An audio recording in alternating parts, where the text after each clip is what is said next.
wonderful to be here with you today. I took this title from a memorial philosopher named Derek Parfit, who said, given the scientific and technological discoveries of the last 2 centuries, the world has never changed so fast. We shall soon have even greater powers to transform not only our surroundings, but ourselves and our successors. And I find that to be particularly apt, given the accelerating changes we see in the adoption of technology and how that's changing how we practice our craft. My background, these days I wear a few different hats, but if I asked you to identify me as one thing, it's really the professor that you find in the field when the really strong storm is about to make landfall. I've spent more than 20 years chasing intense storms to conduct experiments at landfall. Hurricane Ian was my 40th named storm. It's hard to believe. And maybe some of you have read our papers, and you've gotten a very distilled down version of what we learned. Maybe some of you jump on the Slack channel that we use today to share information, and you get a bit of the play-by-play. But it's only the folks that are there at that moment that see the hazard unfolding and seeing the impact. I think that's when you really begin to understand what we're doing. And let me tell you, as someone who's been in so many awful situations over the years, I came to realize over the last few years that it was really shifting my perception of how I saw what we did. And I realized that the narrative we were using all the time with everybody was very much focused on the intolerable consequences of natural hazards. And I guess it was maybe during some of the Louisiana storms in the past year or so, really forced me to sort of pause and reflect, what are my core values as a researcher? And there are many, and you've heard some of these today. We talk about inclusion and equity and among other things. But 2 things really stuck out to me that I felt were missing from the conversation. The first is really emphasizing the diversity of thought. This is how we unlock human ingenuity. And the second is the value of prescience. Because if we're going to do this and do it right, we have to become long-term thinkers in the process. We can't be tackling hazards at the point of need. So what I want to ask you to do is to begin to think about this a little bit differently. This doesn't mean we have to stop communicating the negatives of what we see. But as a community, we need to pull together, and we need to become the voice of optimism. We need to be sharing our success stories like you heard today from Tracy and from John and from some others. For those of you that are new to this event, it is unusual to hear stories like that. So I applaud you for raising awareness. And we have real reason to be excited about our accomplishments. If you look across all of academia, and if you're willing to accept scientific publications as a proxy for progress, which some of you maybe struggle with that, I know I do, but let's just assume they're correlated. We have seen a massive growth in knowledge output in the physical and technical sciences, to the point today we're seeing a doubling rate in publications of about every 13 years. Concurrently, we've also seen the national R&D intensity increase, not just in the United States, but around the world. What's particularly interesting, though, about those increases you see here is what you can infer from looking at how we fund research in the United States versus elsewhere. Outside of the U.S., there's a much larger, or relatively speaking, much larger investment in technology, whereas right now in the U.S., we're more invested in the science aspect, at least in the realm that we're working in here. But you're seeing these priorities begin to shift, very much so with the passage of the CHIPS and Science Act, for example. We're seeing basic science agencies take cues from mission agencies in terms of standing up solicitations and pulling people together to get them on mission for those particular programs. You're seeing the rise of DARPA-like programs in places like the National Institutes for Health. There's one that could potentially form out of U.S. Department of Transportation, USDA, among others. And what that tells us is there's a renewed focus really on the translation piece of the work and where we're taking it. So why is all that happening? Well, it's because we're caught right in the middle of the fourth industrial revolution. And if you look at the progress in our field, you can track this very closely if you look at our basically technological advances and sort of what signaled that. And I won't go through all of these. This isn't supposed to be a history lesson. But if we step back to the third industrial revolution, that's when the transistor was invented and later the integrated circuit. That led to the advent of digital computing, and you know where that goes from here. But now we're caught up in the fourth industrial revolution where we're seeing artificial intelligence, robotics, improved and much cheaper sensing modalities just become ubiquitous. And this is fundamentally changing how we're doing our work. So, and it's not just the research component. I like to start, when I talk about these things, really focusing on the education and workforce piece. At your home universities, there's a reason why you don't have a division of sponsored research. You have a division of sponsored programs. And that's because that's a heavy part of what we do, is training the next generation of scientists and engineers. But things are getting a lot more complicated right now because of the fourth industrial revolution. Content is everywhere.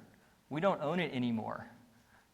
That's why if it feels like higher education is coming off the pedestal a little bit, it's because more and more you see educational technology on the rise. It's heavily invested actually by venture capitalists. Will continue to grow in the years to come. We also see that 5G and satellite-based internet are expanding the reach of higher education around the world. Again, for the United States, this is important, because in 2025, we'll hit an enrollment cliff because of declining birth rates. Around the world, though, just in a matter of 10 years, I think we'll see something on the order of about a 50% increase in the global population. And for some of you, particular programs, if you're from one of the Arizona schools or Purdue's, you see the entire programs being stood up to create global portfolios of education. You're also seeing companies. Here in the United States, we use a Prussian model of higher education. It's only a couple hundred years old. It's worked for us pretty well.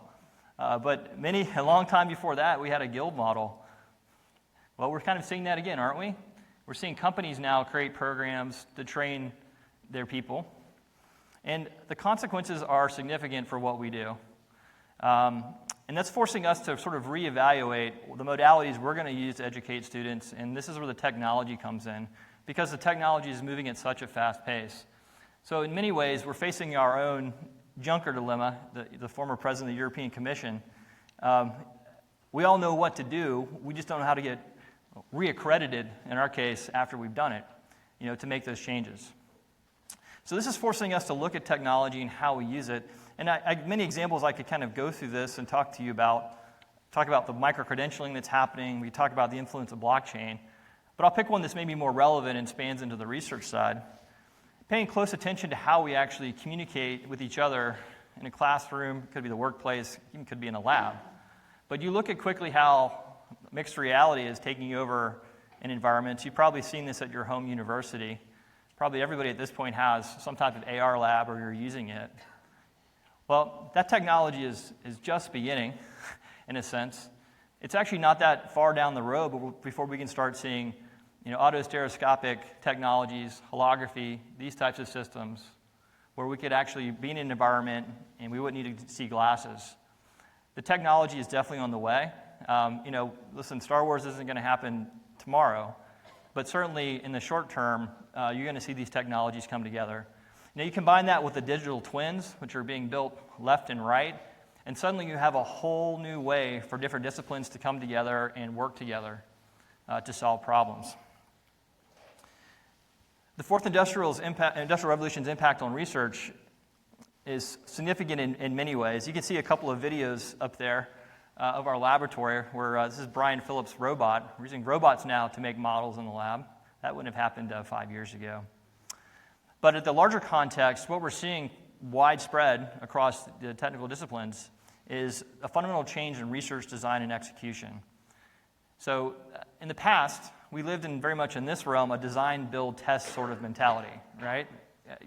You've all been down this road. But what we're seeing is really the emergence of adaptive designs where computers are no longer tools, they're becoming partners in the process. And coupling that with high-throughput experimentation is allowing us to work on even shorter cycle times.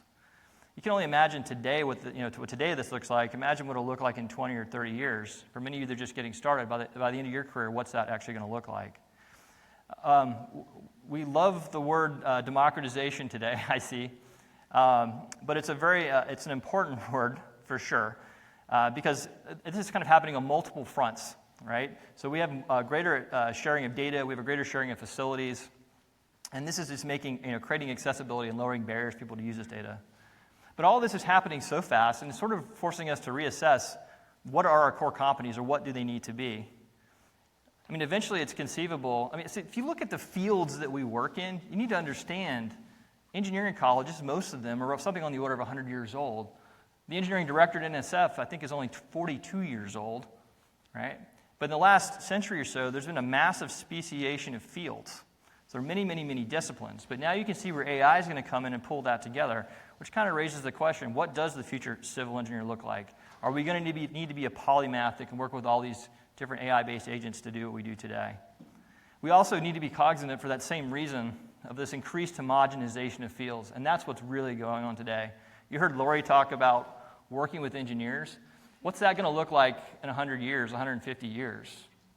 Will we have all these labels in these disciplines? And lastly, really looking at this massive increase in investigative power. This is something we need to all be prepared for.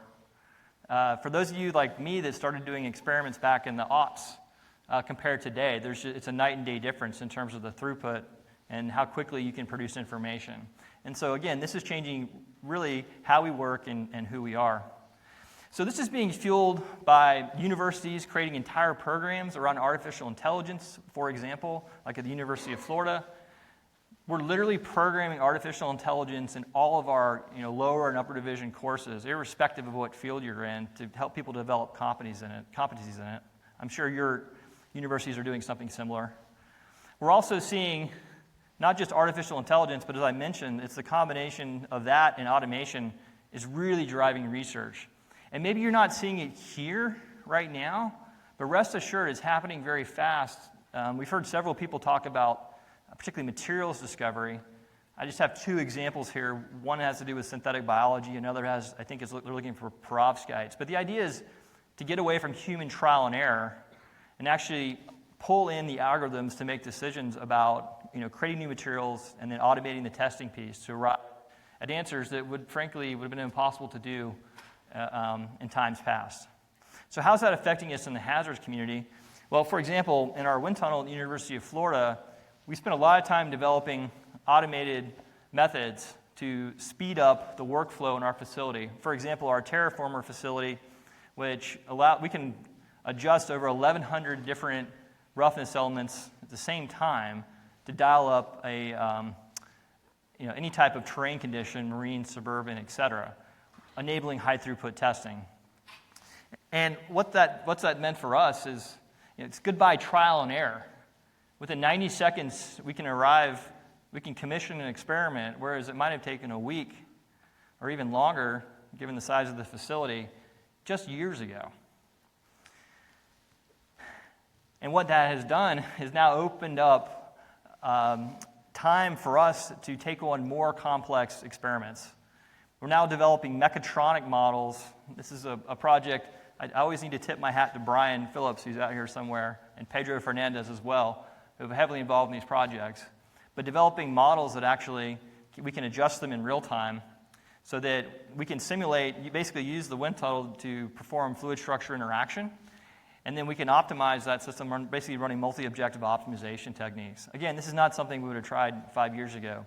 Similarly, we've been able to speed up really complex data collection, for example, particle image velocimetry. We're able now to do this in the span of 5 minutes. We did a project not too long ago. We collected data for 2 weeks. It took 6 months just to process the data when we got done with it. So you know what we're going to work on next. It's also, along the same line with the commissioning piece, is changing actually how we set experiments up anymore. This is our flow field modulator. It consists of 319 individually controlled fans. This is a really cool thing to see. If you come to UF, happy to show it to you. But we're using this to simulate non-stationary flow conditions. So think about thunderstorm outflows and other things that go bump in the night, right? And it's very complex, actually, to set this up. But our students and staff have actually developed machine learning methods to control the entire system, effectively taking the human completely out of the loop. So this is all automated now. Again, a few years ago, this would have been a dream. Research infrastructure. I just want to emphasize one more point. We've heard a lot about why it's great that we have all this infrastructure that's available, but there are a few fine points that I think are worth mentioning. When I got my PhD back 20 years ago or so, I remember thinking, wow, look at all these amazing facilities. There's a wind tunnel at Clemson, there's a shake table here, here, here. And that really meant something. I'm not sure in 2022 that means as much. Because now that these have become shared resources, the on-prem infrastructure, it's kind of irrelevant, right? You're able to use the cyber infrastructure to store all your data. You can work through design state. You can work with these facilities. So when I mentor faculty, actually, at UF, that's what I tell them. I said, you've really got to think about your institute, your capacity, sort of at 3 layers, where these shared use facilities are really a big part of your program.